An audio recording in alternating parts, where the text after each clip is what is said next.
And now I would like to go ahead and introduce our speaker for today, Lynda Ramirez-Blust. After a successful career providing financial and accounting services to nonprofit organizations, Lynda Ramirez-Blust earned a master's degree in landscape architecture and a master's in urban and regional planning from Virginia Tech. Her passion is the creation of flourishing foodscapes to demonstrate how food-producing landscapes can be aesthetically pleasing, good for the soil, and support biodiversity. She became a certified master gardener to share the knowledge that she's acquired and to continue her lifelong journey of learning. So welcome, Lynda. Thank you so much. We're looking forward to hearing from you. And now I will turn it over to you to start the presentation. Thank you, Caitlin. Good morning, everyone. As Caitlin said, welcome to Landscape Design, Form Follows Multifunction. I am going to forewarn you that this is a very rich topic, and I will skim the surface of landscape design, but I'm hopeful that I will provide everyone something that they can take back and apply today, and at least give you enough direction so that you can keep learning on this very interesting, diverse topic. This is a clip of my personal Pinterest yard redesign vision board. And you can raise your virtual hand or just smile if you yourself have a Pinterest board or other digital platform. It might be a folder where you've clipped or saved magazine pages. It's where I, and perhaps you, put your hopes and wishes and dreams for outdoor spaces. These are just a few of the subsections of my board. You'll notice they range from very specific, like plant markers and blueberries, to very big picture, like garden layout. As ideas or questions occur to me, this is where I file them away. They're a jumble of plants, materials, structures, styles, functions that may not fit my landscape conditions, needs, time, or budget, but something about them caught my eye. And so how do I take all of this and put it together into a cohesive design? Today's talk is broken into 4 sections. We'll start by defining design and talking about the process of design. We'll pause for questions and answers, and then we'll focus on giving the design its form through the elements and the principles of landscape design. And then we'll end with another Q&A session. So what is design? Well, it's both an action and a result. It's a verb and it's a noun. As a verb, design is asking questions. How should the landscape be described? How does it operate now? Or how does it function? Is the landscape working well? How could it be altered? Should it be altered? How do I make those decisions about whether or not to alter it? As a noun, a design is a plan for arranging elements in such a way as to best accomplish a particular purpose. In other words, design is the process of asking questions to determine a function or set of functions, multiple functions, that must be performed, and then giving it form. In my second semester landscape architecture studio, we were charged with designing an urban swamp in Washington, D.C. I grew up in Louisiana, so I immediately envisioned bayous and swamps, flat-bottom boats, houses on stilts, alligators, my favorite tree, the bald cypress. But I quickly realized that I did not understand how swamps function or how what I knew from Louisiana would apply in the urbanized context of DC. And as I worked from site selection to concept plan, my professor would regularly remind me that form follows function. And bald cypress trees are a great example. Bald cypress trees have developed a special kind of root that grows above the waterline. These roots are commonly called knees. These knees perform 2 important functions. First, they add stability to the tree. These knees provide extra anchoring in soggy soil that helps keep them upright. Second, they access oxygen from the air. At the end of the semester, my professor gave me a pin that says form follows function. And so function is where I start every design. expectations of our landscapes have evolved, and we want them to perform multiple functions. And that informs their form. What tools do you need? What tools do I need? You might be asking. Quite simply, when you begin the design process, paper, a pencil, a ruler, measuring tape, and your phone or a camera are the basics. With those tools, you can go out and you can begin the design process. Some nice to haves, and I highly recommend graph paper. Clipboard is nice when you're outside to hold that paper, maybe some markers with different line weights, a couple of colored pencils, a shape stencil, and some trace paper. So this is the process of landscape design. It's presented here as 8 steps. The first 4 focus on function. The last 4 focus on form. We begin with the design program, where we want to ideally test our soil. You'll hear me say test your soil a couple of different times, but we start with our design program and then we create a base map. Then we do the site analysis, and site analysis can take quite a long time. It's really up to you, but it's about observing the site and making note of what you see in a number of different areas. And then we start to think about what is it we want in different places, and we start to roughly lay them out and sketch them out, and that's a bubble diagram. And then we come up with a more refined version of that, which is a concept plan. And once we kind of generally know where we want things and what we want to happen in different places, then we begin to give it form. We lay out the paths, the bed lines, the hardscapes. We start thinking about the plants we want in different spaces and what functions they may perform. And then planting plan B is where we start to pick specific species or varieties of plants. And then all of that comes together in a final plan. We all visit gardens and we see that end result. And we look online and we find templates and guides that show us a group of plants to put together, and we all look at those. And it's very tempting to start at planting plan B. But when you look at planting plan B and you start looking at specific plants and you start trying to decide which plants to pick or where to put them, you find yourself needing to answer the questions or completing the steps earlier in the process. And what will very often happen is you'll start the process by designing your program, and you'll get to site analysis and you realize you need to go back, and you get to bubble diagramming and you need to go back because you forgot to ask something, you forgot to measure something, you forgot to write something down.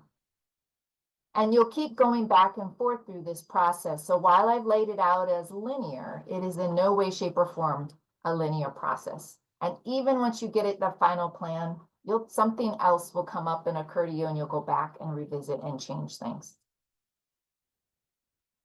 So let's dive into each of these 8 steps. The design program. In the chat, Annette is going to provide you with a link that's also in the handout accompanying this presentation. And that link is to a worksheet. And at the end of that worksheet in the appendix is a checklist. There are many checklists out there. And on the screen, you'll see checklists related to 3 areas when we say design program. First and foremost, what are your goals? What are you trying to accomplish in the landscape? Is it to improve the water quality? Is it to improve soil health? Is it to reduce the amount of lawn to maintain or enrich the tree canopy? Or maybe you want to grow more of your own food. What are the goals you're trying to achieve? What are your wants and needs? Do you want a patio for entertaining? Do you need a play space for the children? Do you want to have a campfire? Do you need a vegetable garden? Would you want a compost area or need a meditation area? Or do you want and need accessible pathways? Are there specific problems you want to solve? You have poor drainage, you have water pooling in certain areas, you have water runoff, you have compacted soils, you have really strong winter winds that you need to address or block. You have a lack of shade, you have too much shade, You have a lack of privacy, or maybe there's undesirable views. The most important part of this process is taking the time to write down and think through what your goals, the wants and needs and problems to solve are. And you'll forget something, and that's okay, because later on you'll remember it and you come back and write it down. But I can't emphasize enough how important this is. This can be a really fun family activity. Talk with your family members, talk with visitors to your home or to the place that you're designing, and ask them what their goals are, what their wants and needs, and what their problems are to solve. Next up, all right, now we're going to start drawing. We have to create our base map. So the base map is a drawing of the items that will not or you cannot change. They will include the property line. So these are essentially the boundaries for where you are working. Any utility, sewer, or water lines. I will give a plug to call Miss Utility early in the process. Make sure you know where those utility, sewer, and water lines are. Where's the house or any other existing buildings? Where are the hardscapes, the driveway, any existing paths you may have, any decks or patios? And most importantly, make sure you have a north arrow and a scale. So how do you figure out scale? Typically in landscape design, we work at 1/4 inch equals 1 foot, or 1/8 of an inch equals 1 foot. So you get the perimeter of the property line and figure out those measurements and then figure out what scale it works. Graph paper is an excellent tool to use at this point because typically 1 square on a piece of graph paper measures 1/4 inch. And so you can say, if I'm going to use the scale of 1/4 inch equals 1 foot, well, 1 square on that graph paper equals a foot. 1/8 of an inch, then each of those square now equals 2 feet. If you have a really large site, so maybe it's for a park, or maybe it's for even a neighborhood, and you need to go to a larger scale, 1/16 of an inch, that square equals 4 feet. So graph paper makes it really easy to create 2 scale drawings. Now, how do I get this information? 3 places. 1, you might have a plat or a plat map. Maybe if you have a residence that you've purchased, you have the plat map, and maybe it's buried in a drawer somewhere or filed in a filing cabinet, but it usually will include a scaled drawing, and it will include the dimensions, and it'll show you the scale. You might need to adjust it to get it to fit to a piece of legal or letter size paper. You could go to Google Earth and you can zoom into the site and you can take an aerial image and you can kind of rough out where many of these measurements are, which leads me to the third thing, and that is grab that tape measure, go outside. If you have a fence, measure along the fence line, and that'll help give you the parameters approximately of your property boundary. Measure the distance between the corner of your house to that property line at each of the corners of the house. Measure the length of your house. That'll help you at least figure out where those major components are and fit them on the map. This takes a little time. And once you get your map and drawn, start in pencil. And once you have it pretty well solidly down, go over it with ink and then make copies. Make multiple copies of this base map because it will allow you the flexibility to do things later on in the process and not have to continuously redraw it.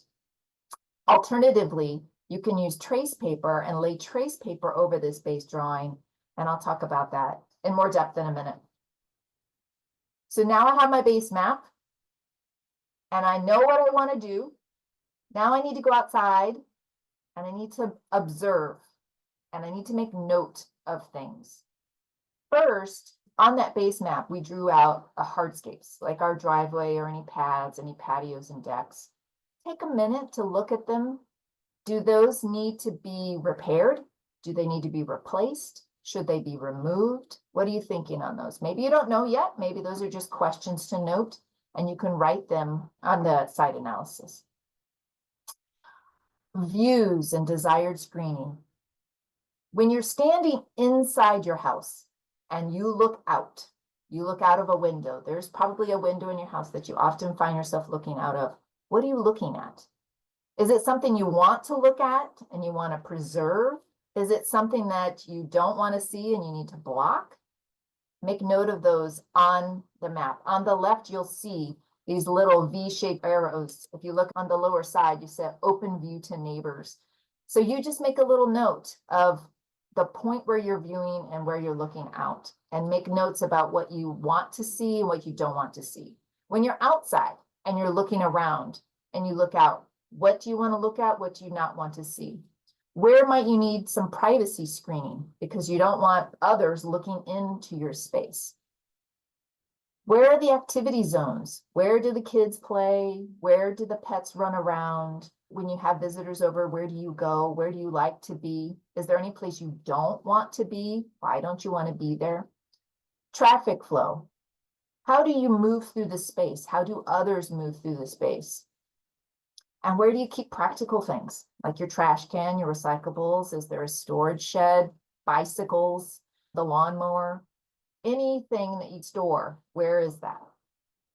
And now the next four I've highlighted because at the end of it all, the things the most critical to the success of our landscapes are soil, water, energy, and seed. We are going to spend time going through each one of these. Our land and our soil, water, sun and wind, and vegetation. First up, land, soil. If you didn't already conduct your soil test, do it now. Annette is going to place in the chat a link to the Master Gardener page so that it gives you a lot of great information about why you should do a soil test, how to do a soil test, and how to review the results and interpret the results of the soil test. It's really helpful to understand what's going on underneath, what's going on in that soil. But at the surface, make note of slopes, grade changes. Where is it flat? Where is there a slight incline? Where is it really steep? Are there any areas of erosion and compaction? It doesn't have to be sophisticated. You can see on the left, we've got little dotted lines and some colored pencil and little notes that say it's compacted here, we have erosion here. Where is it often wet? Where does the water pool? Do you have exposed rock or shallow soils? Anything else that you might note about that land, write it down and spend time understanding what's going on the land. Next up is water. Make note of any existing water features. They might be ponds, streams, or wetlands, either on the property or adjacent to the property that might be influenced. Where are the downspouts from your roof being directed? Where does the water flow when it hits the ground and flows off? Where is it running off to? Where's the drainage of water? Where does water collect?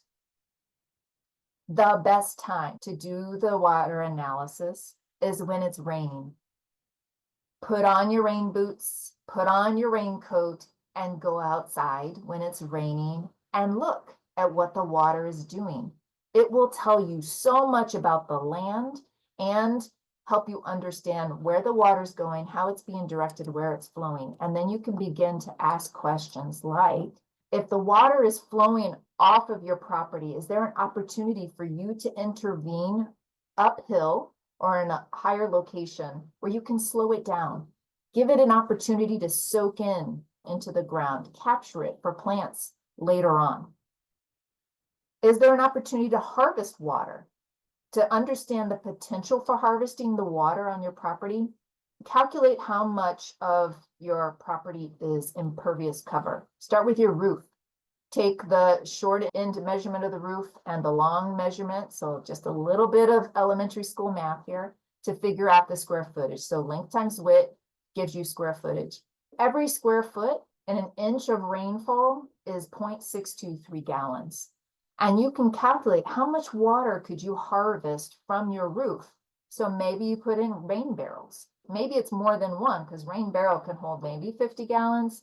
And if you've got a lot more rain than that coming off your roof, maybe you want multiple rain barrels or you want rain barrels connected to each other to increase your capacity. You could do that on the driveway or on a patio. How much water is running off? And is there an opportunity to redirect it somewhere so that it can perhaps be temporarily retained in a rain garden feature? Next, the sun and the wind.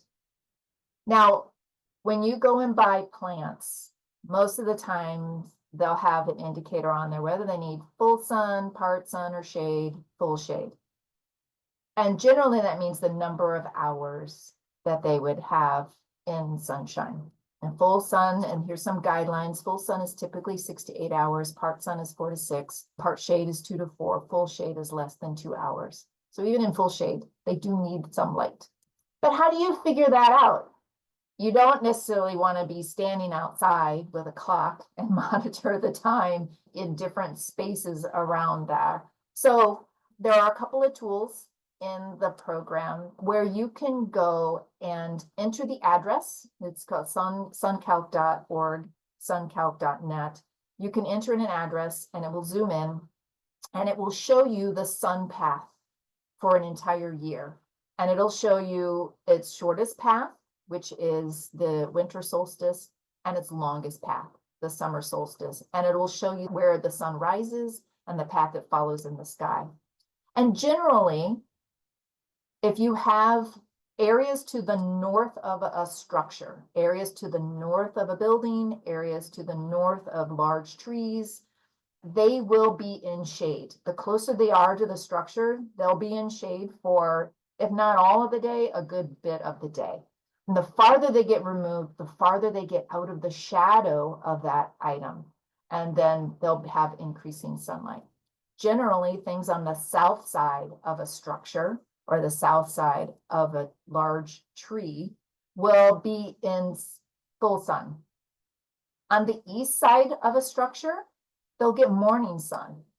In the summertime, that can be 6 to 8 hours. Same for structures on the west, same for plants on the west or things on the west. So if you understand north, south, east, and west, you can make a pretty good guess and think about the shadows of things. Then you can reasonably estimate the areas where you're going to have a lot of sun, the areas where you're not going to have a lot of sun.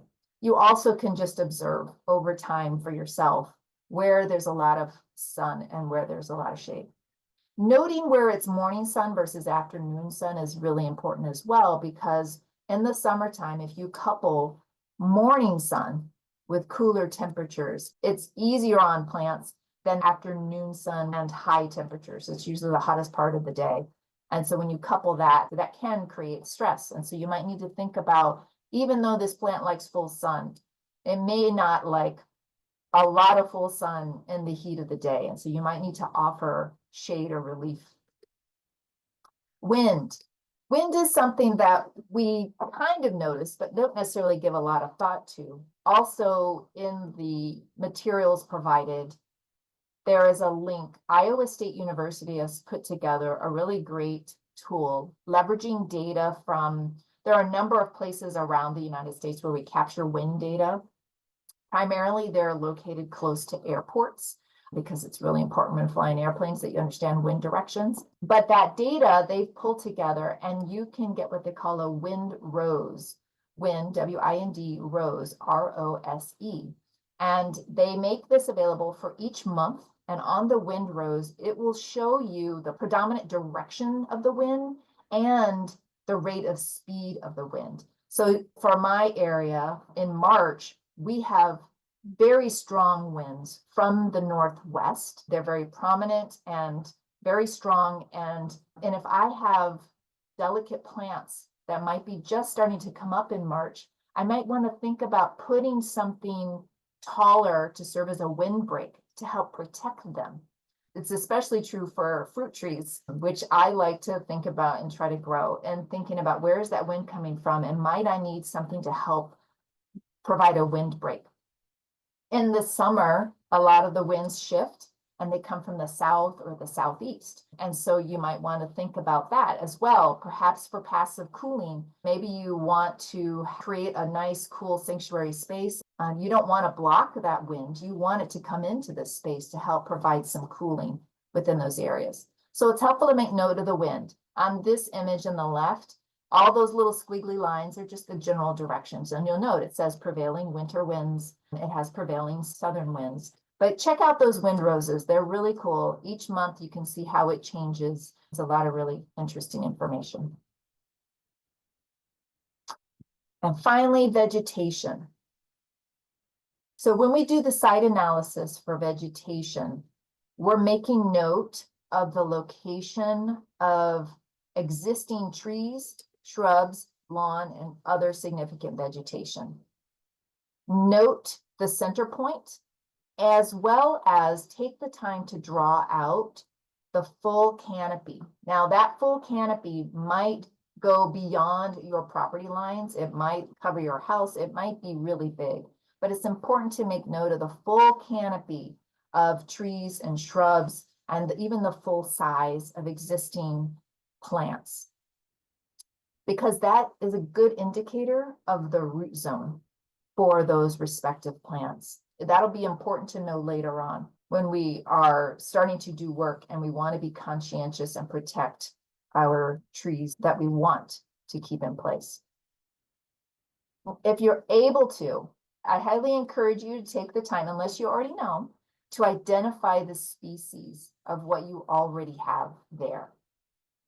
I like to use PlantNet. I know there are other apps out there where you can just take a picture of a leaf, of the bark, of the flower, and it will help you to figure out what that plant is. And this is a good time to start a spreadsheet or inventory or a list of the vegetation you have.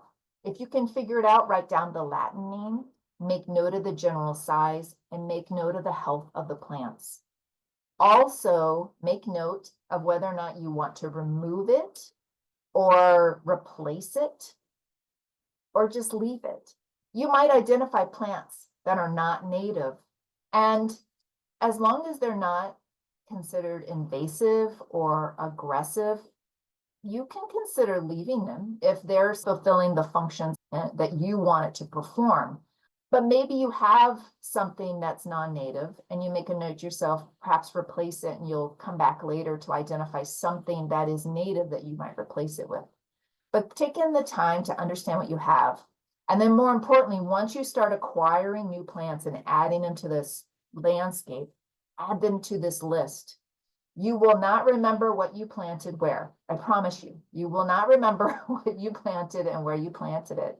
And when you start to observe a pest problem or a disease problem, and you start to try to figure out what's going on, the first thing you're going to need to help you identify it is, what kind of plant is it? Because certain plants have common pest and disease pressures and common pest and disease problems. And depending upon the type of the plant, the way you address that will vary. So taking the time to understand what you have and thinking through what you want to keep, what you want to replace, and what you want to remove is really important. So we've spent a lot of time on the design program, understanding our base map, which is what structures do we already have?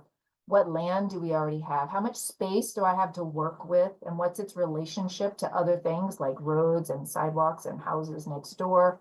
I've taken the time to understand my site. And now I'm ready to move into the most fun part. And for me, that's the bubble diagram. Some will call it a functional diagram. I think it's much more fun to call it a bubble diagram. But basically, I am drawing circles and ovals or other shapes. You know, you could be very loose. It could be roughly the shape of a kidney bean or whatever it is. But the idea is to start putting things on here. So if I have wet spots that are regularly wet spots, maybe I turn them into a pond or a rain garden. I want to keep my patio where it is, but I want to add a vegetable garden. So I'll put it up there by the shed because that's where all my tools are, and it'll be really convenient if it's there. And so I mark these things out. And then in the front, I like looking out that front window, so I'm going to put a cutting garden there. And then I do a second one. Well, maybe I want to take advantage of that late afternoon sun and move my vegetable garden to the west side of the house. And I'm going to add a kitchen garden so it's easier to get out my back door and cut herbs and things when I'm cooking dinner, which means I'm not going to have my patio anymore. So I'm going to make a floating deck under the live oak. And so you start moving these pieces around and you start iterating through, and then you do it again and you do it again. And this again is a really fun time to involve other people. Give everybody a base map and ask them to lay out what they want in the space and where they want it to be and how it might perform. And compare notes, have everybody present why they put what they did where they did. I did this for my own house, and my son, unsurprisingly, put in a zip line. A zip line was never going to happen, but it was fun to hear what he thought. And for him, it was more about play and how he was going to play. So that led to other conversations. We don't have the slope and the grade to accommodate a zip line, but I heard what he was getting at. But it was a lot of fun to go through that process together. The first one is very rarely the one that you end up working with. After you iterate through, you try to figure out how to fit it all in. You realize not everything is going to fit. Not everything is going to have a place. And you'll start to edit. You'll start to prioritize. You'll start to figure out what is most important to you. And then you begin to ask yourself, how many things can perform multiple functions for me as you work through this process? And with that, we'll pause for questions. Well, thank you so much, Lynda. That was really great. We have one question that I don't think we've been able to answer yet through the chat, and that was from Molly, and she was just asking if you really prefer pen and paper for design or if you have any suggestions of using different computer software. Oh gosh, I do like pen and paper. It's very tactile and I like to use pen and paper, but you can use Canva and PowerPoint. You can, again, use basic shapes to put things down on your design. You can use Procreate, which is an iPad app, and you can draw there. I do use the Adobe Creative Suite. It depends on who my audience is. So there I'm using Photoshop and Illustrator, and I'm using those kinds of tools. There's SketchUp. If you wanted to create 3D spaces, you could work with SketchUp. It takes a little while to learn how to use it, but it is fairly intuitive, and you could use SketchUp. Then we start getting into much more expensive and robust technology, Vectorworks and AutoCAD, and there's a significant learning curve for those applications. So starting with pen and paper, I find is the easiest way to get into it. And then depending upon who your audience is and how sophisticated, there's increasing levels of robust technologies out there.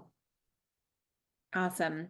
And then we don't have any other questions, I don't think, that have popped into the chat since, but I just wanted to flag that Claudia had another great suggestion when we were talking about site analysis, which was just to make sure you've also taken a peek at your local zoning codes and you know anything that there is to know about setbacks and fences and things like that. So thank you for that ad, Claudia. And Lynda, I don't know if you have anything else you'd like to jump off with that. Yes, thank Claudia for saying that. There might also be limits on things like if you want to put in a deck. Again, you have to check local zoning laws and regulations. You might have to get a permit.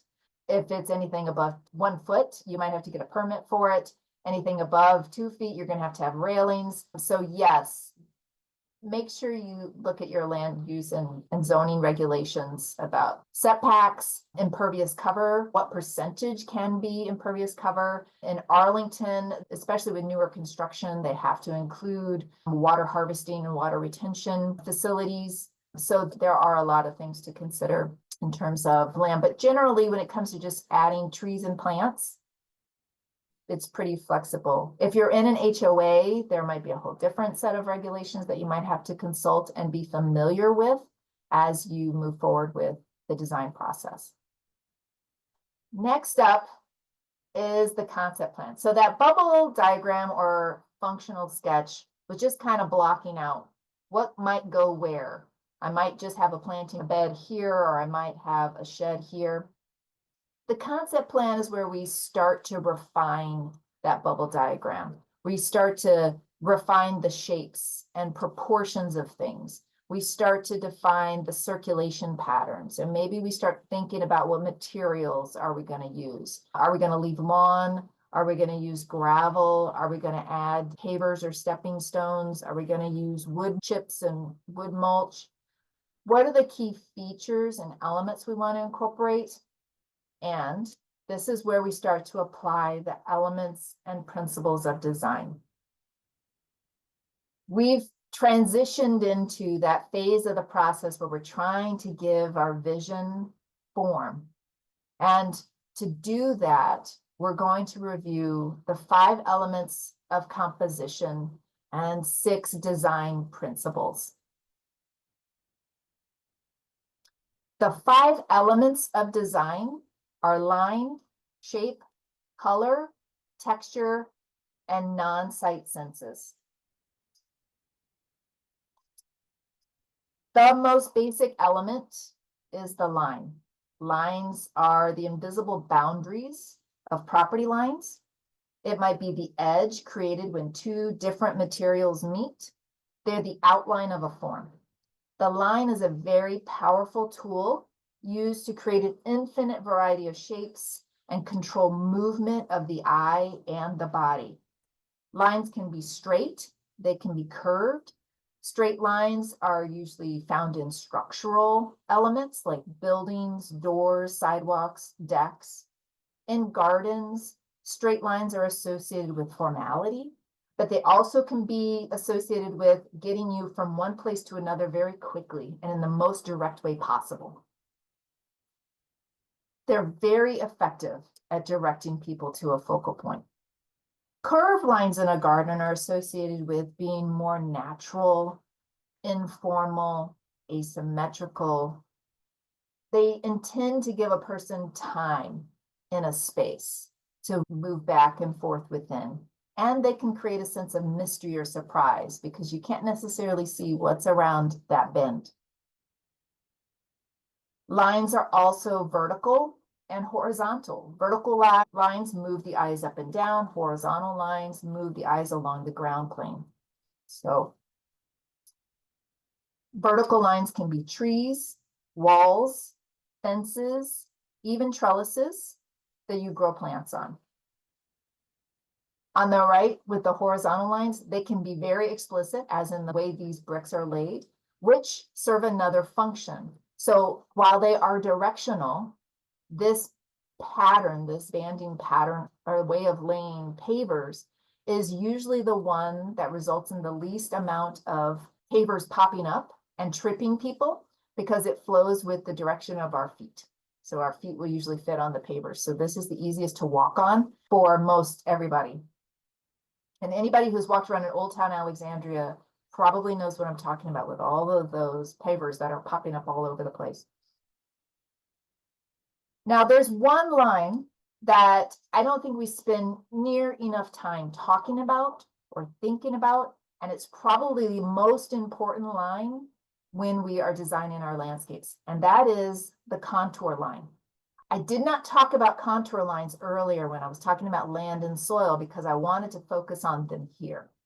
A contour line is a line that connects the points at the same elevation over a landform. On maps, it shows you the shape of the land. It shows you where there are mountains. It shows you where there are valleys. It shows you where it's flat. It shows you where it's steep. The closer lines are together, the steeper that slope is. In this image of the Virginia Hospital Center Healing Garden, the red outline is the property boundary. The multicolored lines running from adjacent properties through the site are the contour lines.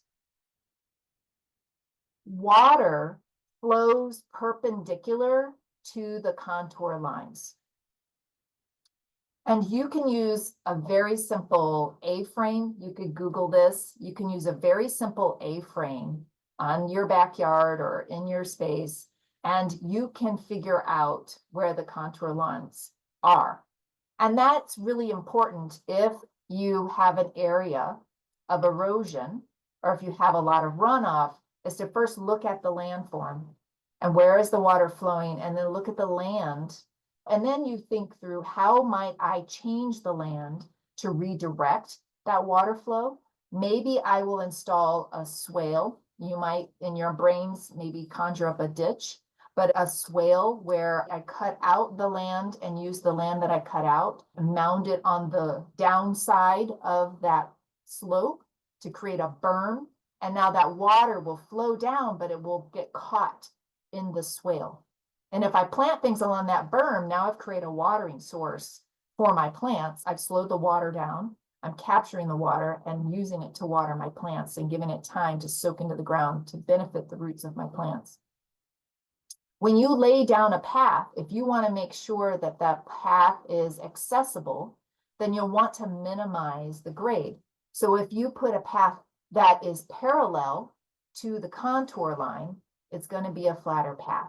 If we start laying paths that cross contour lines, then I'm introducing a slope. I might need to add stairs. I might be inadvertently creating a ramp. And so understanding the contour lines is really important as you start to lay down, figure out other elements in the landscape. It's kind of faded out because I intentionally changed the transparency, but they've installed a dry creek bed. So all those arrows directing the water on the land, they installed a dry creek bed so that the water enters into that dry creek bed, and that slows it down as it then moves into the stormwater system that's actually along the southern edge of the property line. You'll notice over on the left-hand side, there's this little circular sidewalk with very steep slopes. When you go out there, it's very eroded because it's very steep and the water just runs right off of that concrete on down that slope. And so it goes rushing down into there. It's an area that needs to be fixed or addressed. There are a couple of links that are being shared for where you can go and you can find out, you can get contour line information about your site. And so I encourage you to go check those out and then think about the contour lines. And again, if you want something more specific in a smaller area, check out A-frames and how to use an A-frame to figure out elevation. There's a lot of great videos out there that will show you how to build a simple one and how to go out into your backyard and use it to figure out where your contour lines are.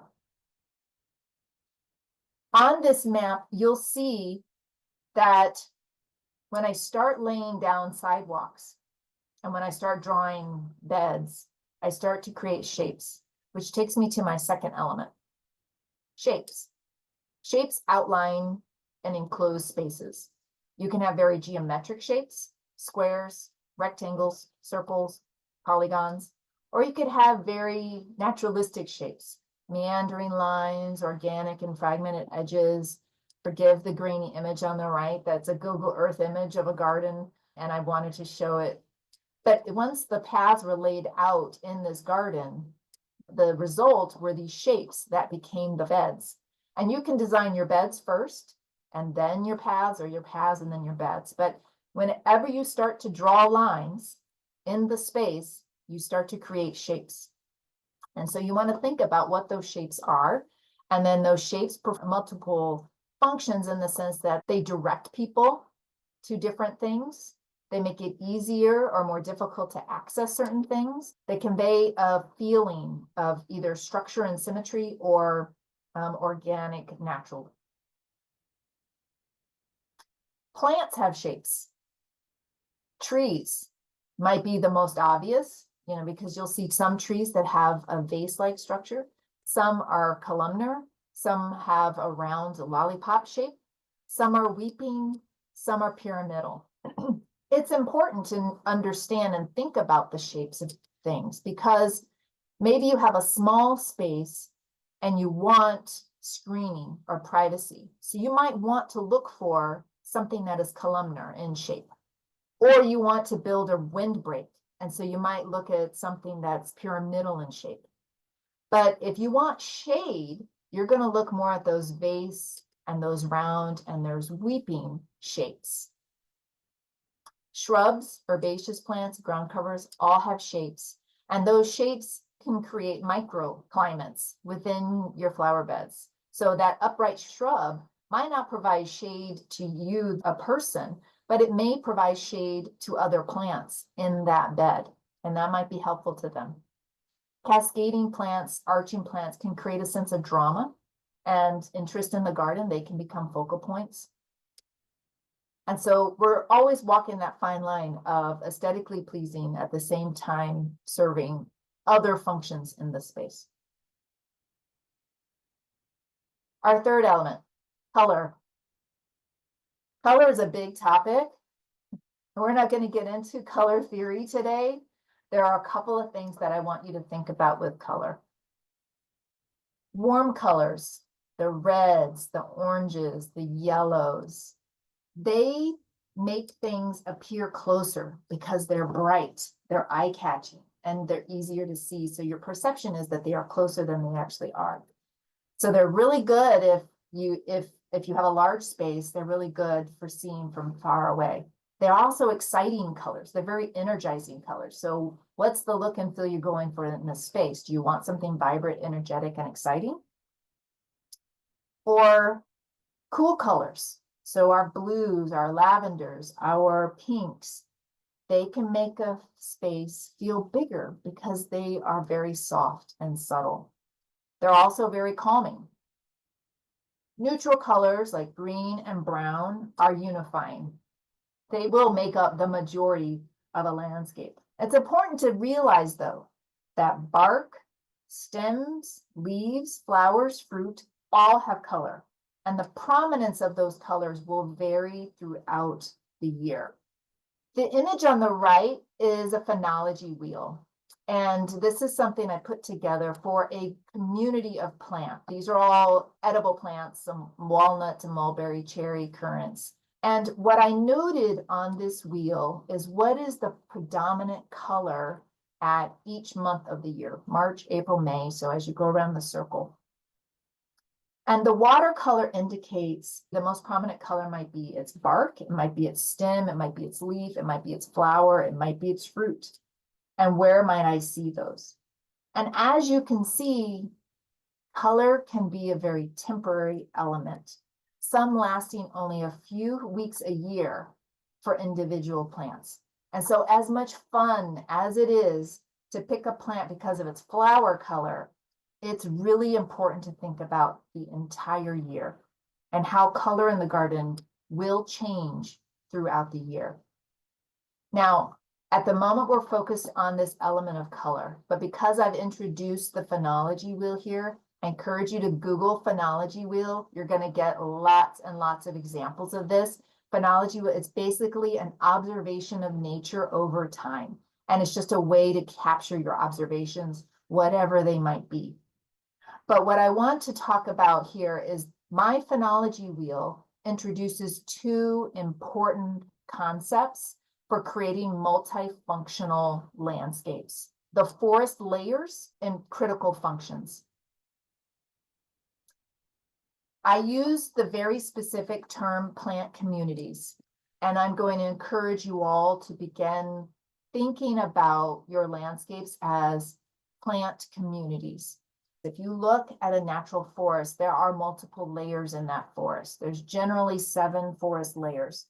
They are the canopy tree, the understory tree, the shrub, vines, herbaceous plants, ground cover, and root crops. And each of those layers of the forest perform a different function. So on the left-hand image, you'll see that a large canopy tree might be serving as a windbreak. It could be providing shade to other trees. It might be providing habitat for animals within the food web of that forest. It might be providing organic matter when it sheds its leaves that goes down into the soil.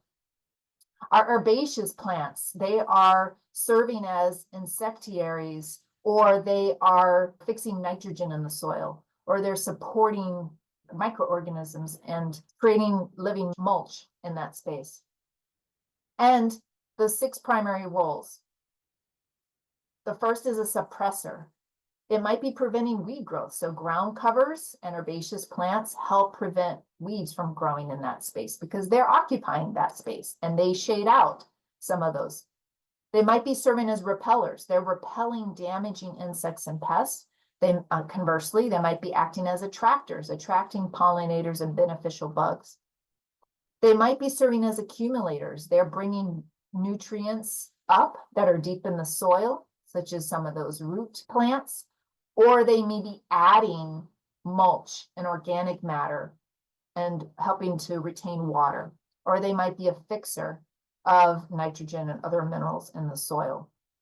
And so back on my phenology wheel, I have identified all those layers of the forest. So each of those plants represents a layer. I've looked at what their color is, but then in that little grid to the left, I'm looking at what are the roles that are being filled. And when I did that, I realized I didn't have any fixers in there. And so now I'll go back and I'll reconsider what plants I'm putting in this space. I'm going to give a shout out to one of our phenomenal master gardeners, Elaine Mills. She has a presentation that's available called Creating Layered Landscapes. I really encourage you to think about plant communities and how plants work together and how they can achieve multiple functions in terms of integrated pest management, stormwater management, offsetting heat island effect, as well as supporting our pollinators, providing food and medicinal crops to us as occupants of the space. One more note on color. Color also matters to wildlife. The most likely colors to attract bees, according to scientists, are purple, violet, and blue. Hummingbirds are especially attracted to red and pink flowers. And then butterflies are attracted to bright colors like orange, red, yellow, pink, and purple. Pollinators, other insects, and wildlife co-evolved with specific plants. So there's more than just color to keep in mind and consider. But color is something to think about because you might have to reconcile your own preferred color palette with your goals. If you want to create a pollinator garden, you might need to reconcile that. All right, let's move on to texture.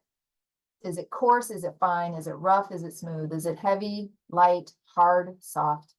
Texture provides variety, interest, and contrast. We enjoy landscapes that have variety in them. There's some contrast. It makes them interesting. It makes us want to spend time there. Focusing on plants now, coarse and bold plants are those that have large leaves, maybe bright colors. They might have a really interesting bark. They might even have thorns. They might make them very coarse. Or you could be very fine textured. Fine textures, they have thin, they're wispy, they can add movement and sound into the space. They typically are associated with light colors in the landscape. Most plants fall in between. And so this middle image to the lower half of the screen is green and gold. It's right in front of the rocks. And so that would be considered a medium texture. I included this image because behind that are hostas, which would be considered to be a coarse or bold. They have really large leaves. They have these interesting variegated patterns on them. And then behind them are ferns, which would be considered fine texture. And so this whole image is green plants. It's all green, but there is a lot of variety and interest here through the use of texture. And that makes it an interesting space to look at and explore and be within. Texture begins to transition us to these other non-sight senses. Line, shape, color focuses on sight. When we think about things like the soft and fuzzy lamb's ear, or maybe even picking up a handful of pea gravel, I'm sure you've all done it at some point in your life, and just let all those little rocks fall through your fingers, it makes it interesting and more engaging sense of touch. Reaching into the flow of water or just listening to a fountain or a creek can be very calming. It might block out other sounds. Listening to the buzz of bees around a plant or smelling some lavender, or even picking a raspberry fresh off the branches. By engaging multiple senses, they're performing multiple functions in this space. Okay.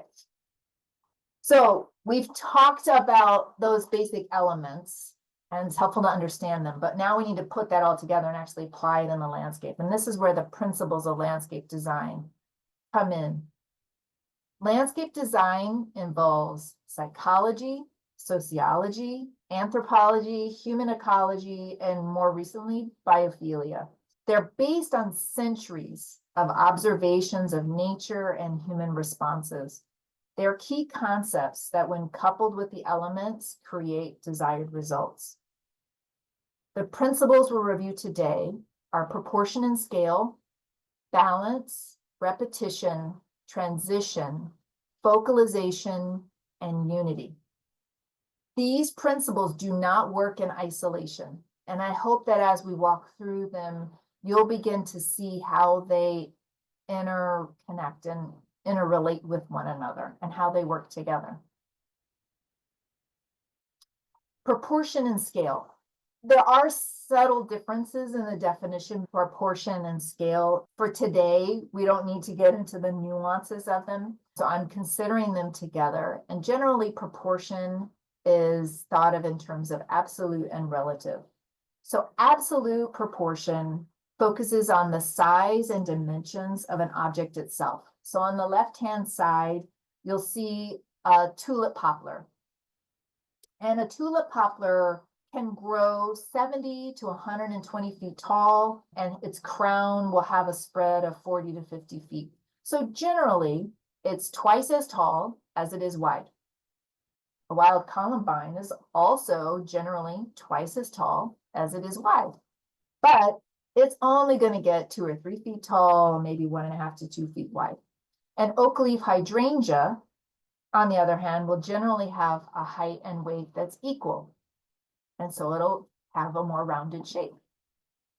Whereas the tulip poplar and the wild columbine will have a more rectangular shape. Now, relative proportion focuses on an object's relation to other objects, the space as a whole, and occupants of the space, generally humans. In the image on the right, there are several elements that are out of proportion with other objects in the image. The rings of flowers at the base of the tree on the left is too small in comparison to that tree. The pathway leading to the steps of the front door is too narrow relative to the width of those steps. And the tree in the foreground is far too large when compared to the size of the house and the overall space. Now, if that same tree were moved several feet from the house, the space becomes larger and the tree's proportion changes. Now, I'm looking at this and this is kind of a gut feel, but I kind of intuitively know it. But there is, through observation, something to back that up.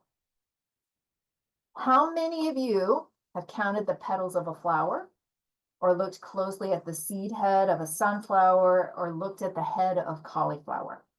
How about the spiral of seashells, or hurricanes on weather maps, or galaxies? Or looked at the fiddlehead of a fern in early spring?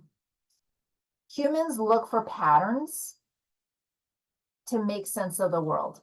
And hundreds of years ago, people observed nature for patterns and identified what we refer to as the golden ratio, the golden number, the golden proportion, or the divine proportion. It's a ratio between two numbers that equals approximately 1.618. I say approximately because it's actually like pi, it will go on forever. So 1.618 is the approximate number. And it's a ratio used in design to achieve proportion. It'll also follow what you've heard of as the Fibonacci sequence. So if we start at 0 and then add 1, and we take the 0 and add 1, we get 1. If we take 1 plus 1, we get 2. 1 plus 2, we get 3. And if you look at this little circle, if we take 3, 2 plus 3, we get 5. 3 plus 5, we get 8. 5 plus 8, we get 13. 8 plus 13, we get 21. 13 plus 21 gives us 34, and so on and so forth. And we keep going. And so gardeners, landscape designers, we will often plant 1 as a specimen, or we're planting groups of 3 and 5 because it seems more natural. And it's based on what we've observed, whether we recognize it or not, as an order in nature. And while many of us are not mathematicians and we're not going to go out and draw spirals in our yards or in our gardens, there is a simplified rule of thumb. And that is the rule of thirds. So basically, looking at that image on the left, and I bring it over and create a rectangle on the right. And if I just add 2 horizontal lines and 2 vertical lines to create a grid of 9. And then I can use this to lay over space to create a sense of proportion. So if I lay it on the ground plane, maybe I make 2/3 of my space a flower bed, and I leave 1/3 for a pathway or lawn, or I inverse it. This also works vertically. So let's say I want to put in a tree and I want to put something next to it. Pick something that'll be 2/3 as tall, and then pick something that'll be 1/3 as tall next to that. And so we can apply this rule of thirds horizontally and vertically. And so we'll say things like, make the flower bed 2/3 of the yard or 1/3 of the space. We'll divide it into thirds, and that will help us create proportion in the garden and apply this golden ratio. We also use the human as a point of reference. And so there are a couple of rules of thumb to create things that are in human scale. Pathways. Generally, if we want 2 people to be able to walk side by side, we'll make a path 5 feet wide. For 1 person, we need 3 feet. Again, there's 3 and 5, repeating. 1 person, maybe a person pushing a wheelbarrow, 3 feet is comfortable. I'm taking advantage of the optical illusion of this photograph to illustrate this point. That path is actually 5 feet all the way around, but I'm using it to create a point. But there's a couple others. Seating height, 18 inches. 18 inches for seating. 8 to 10 feet will make a space feel comfortably enclosed, not too enclosed. So think about that as you plant trees. And when you want to start limbing up those trees as they grow, maybe you might need to limb up to 8 feet, maybe 10 feet, to allow people to walk underneath and experience it without having to duck down and move around. And generally, adult eye level is 5.5 to 6 feet tall. So if you want to make sure you're blocking a view, make sure that it's at least 6 feet tall, that whatever you put in place is going to be at least 6 feet tall. Balance, our next principle of balance. So balance is the spatial layout or organization of elements to create equal visual weight around an axis. You have that axis and you make one side mirror the other. So if you have exactly the same thing on both sides, visually, they're of equal weight. Asymmetrical, which is more interesting but can be harder to achieve, is where you use line, you use shape, you use color, you use texture to create visual weight that is equal. So on the left side of the image, we have a bird bath and we have those taller flowering plants. So there's a lot of vertical happening on the left image. To counter that, we have one even taller columnar shape, but that is also combined with denser color at the ground level. And we have different textures on that side. And so through the use of line, shape, color, and texture, we're creating balance in this particular composition. It's not an either or decision. So this is an image of a residence that I think illustrates this really well. Because this residence has a slope, there is naturally this sense that that left side is somehow heavier than the right side. It's just because of the slope. It looks heavier on that left side. And then they've got large trees on that left side, so it feels even heavier. So to offset that, the front entrance and a lot of the plantings framing that front entrance are on the uphill side. This is asymmetrical balance. So we're using the door, we're putting emphasis on the door, we're adding plantings on the uphill side to give visual weight to that side. But the plants that frame the door and even the plants at the roadway where we have the 2 crepe myrtles and then we've got liriope and other shrubs, I'm not advocating for these plants, I'm illustrating the balance point, are symmetrical. And so symmetrical use of plants is further emphasizing that door and giving it more weight in this image. Balance comes with time and experience. So proportion and scale are about making the space feel right, making it feel comfortable. Next, we're going to focus on principles that move us through the space. And the first one is repetition. Repetition is the use of repeated features like identical lines, identical shapes, identical colors and textures. So all those elements before, but we're using it to create rhythm and movement. On the left-hand image, the Papuda Garden in Zapallar, Chile, the house is very horizontal, has very strong horizontal lines. It is concrete. And so those same horizontal lines made of concrete have been used to create the steps leading up to the house. But they've also chosen plants that have this limey green color in the spring and sprinkle them throughout the landscape to create repetition. So that green is repeated in multiple plants in multiple forms along that pathway. And so the combination of those two creates this repetition and this rhythm that moves you from the left hand of this image up the pathway into the building. On the right-hand side, we use these square pavers in the pathway. We're using that square over and over and over again to create the sense of rhythm, but it's on a curved path. And if you look along the top edge of that fence in that image on the right, you'll see that curved wood is mimicking the curve of that pathway. So that curve is also creating the sense of movement. So that curve is repeated over and over again. They also use plants. So the rudbeckia, the orange cone flower, you see in 3 different places along this path. Now I want to be really clear. Repetition does not equal monotony. So you don't have to have 3 of this and then 1 of that, and then 3 of this and then 1 of that, and then 3 of this and then 1 of that. That can get very boring and people will tune out. You'll stop noticing what it is you're looking at. So like the rudbeckia, it's in 3 different places, but the massing is different. One is a little further back from the path, one is a little closer to, one is really large. And so the repetition of the color, it's contributing to that sense of movement through the space.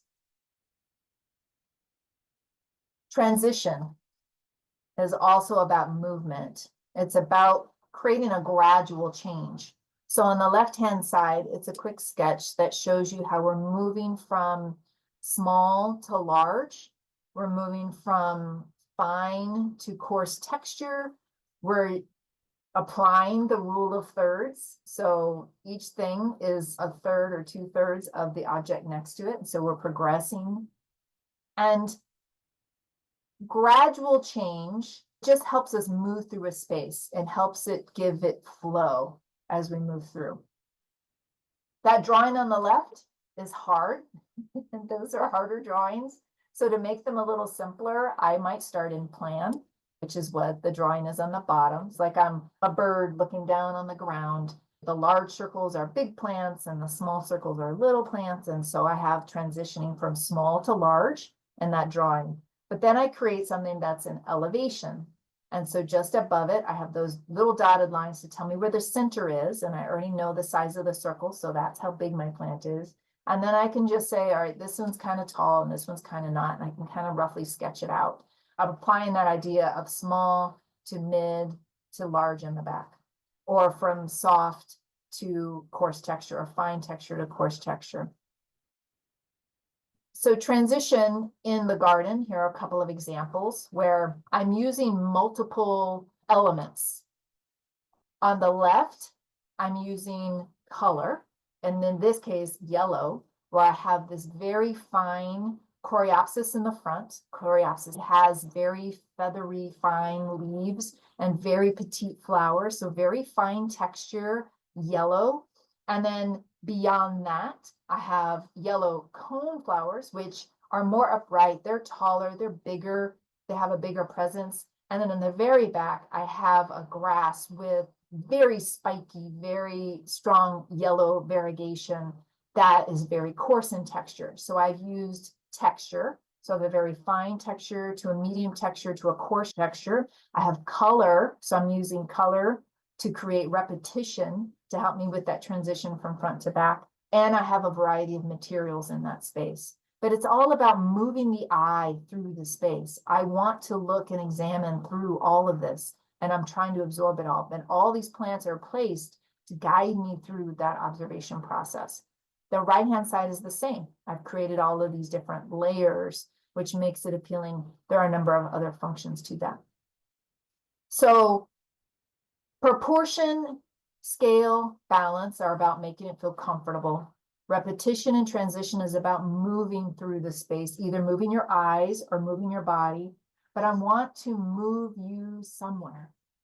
We want to have a place to rest and focalize. And so one of those might be through formal transitions, thresholds, like gates or archways, or just simply openings in a fence, right? So these become a place for me to focus, and they tell me I have moved from one place to another. Or I can apply the concept of focalization, where I'm putting something in a place intentionally to draw them in and offer a destination, offer a place to rest. Earlier, I showed an image. This is a closer in image where everything here, all the lines, all the structures, everything is directing a visitor to that flagpole, because that's the center of the memorial, and that's where we're guiding people to.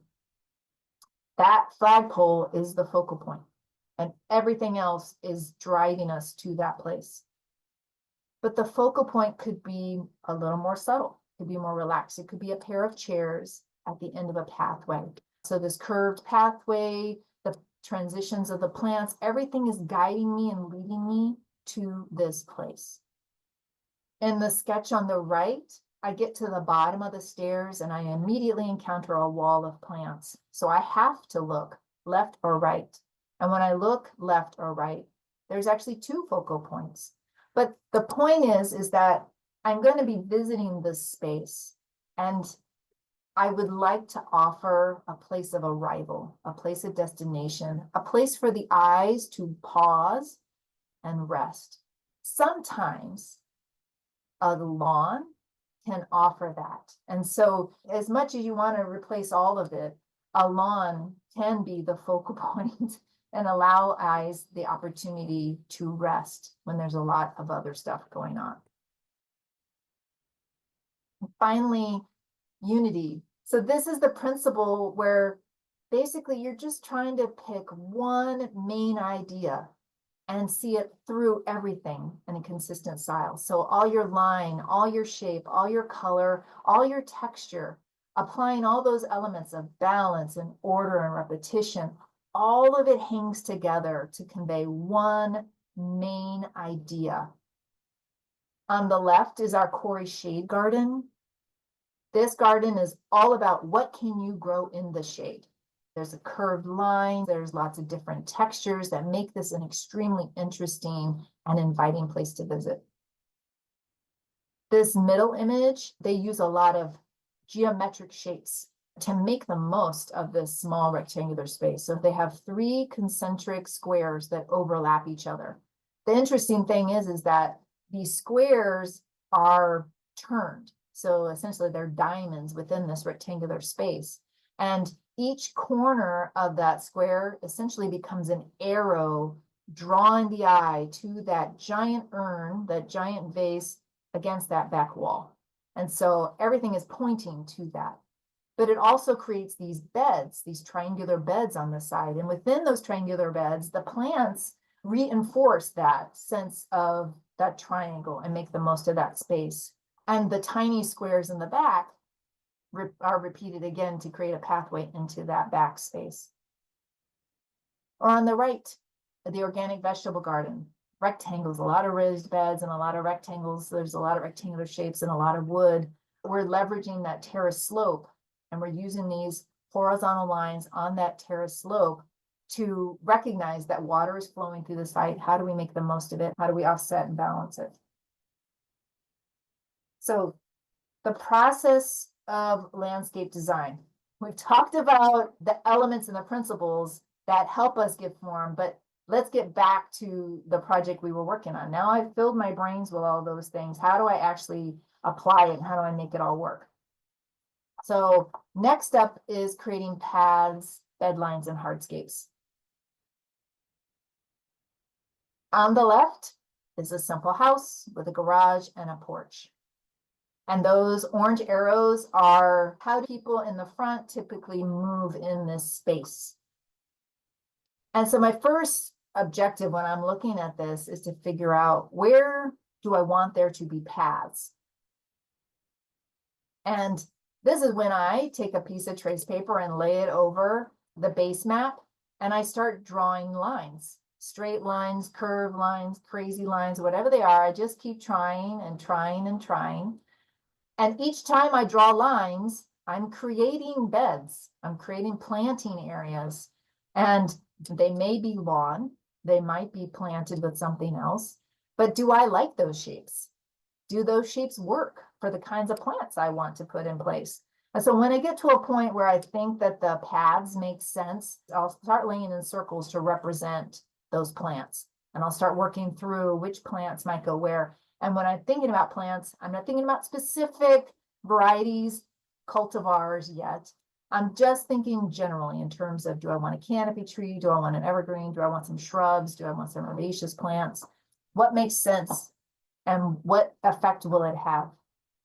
Do I want to add any hardscapes?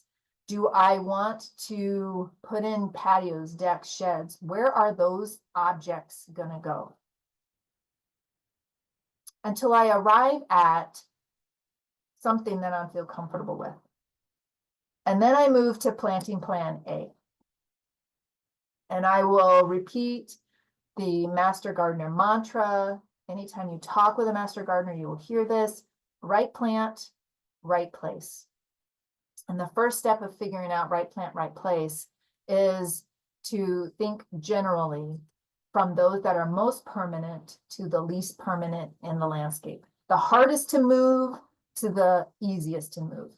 So evergreen trees, deciduous trees. And when I think about things like I need privacy, I need shade, I'm thinking about evergreens and deciduous trees. Where can I put them? Where should I put them? Is there enough space to put them in? Then I think about evergreen shrubs or deciduous shrubs. So I'm starting to layer that landscape. So I've got my trees. Now I'm thinking about shrubs. Where do I want them? What's their relationship with those trees? Then perennials, then annuals, then edible gardens, or pots and planters. So very tactically, that hard line is a fence. That dashed line along the front is the edge of a flower bed. And so I'll say, all right, I want a deciduous tree, and I'm thinking maybe 6 feet by 12 feet wide. Draw that on there. And I would like to balance that. So I will have 3 deciduous shrubs. So they're a little shorter, maybe 2.5 by 5 feet. And then I know that I'm going to want something smaller, shorter along that bed line. That'll be interesting. So I'm going to put some herbaceous perennials along there, maybe 18 inches tall or something like that.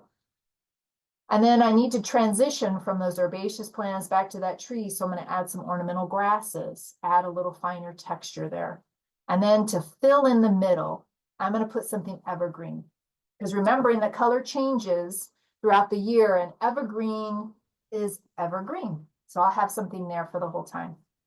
And then I will arrive at my final planting plan, plan B, And that's when I start to figure out specific varieties and species of plants. And then it all comes together into the final plan.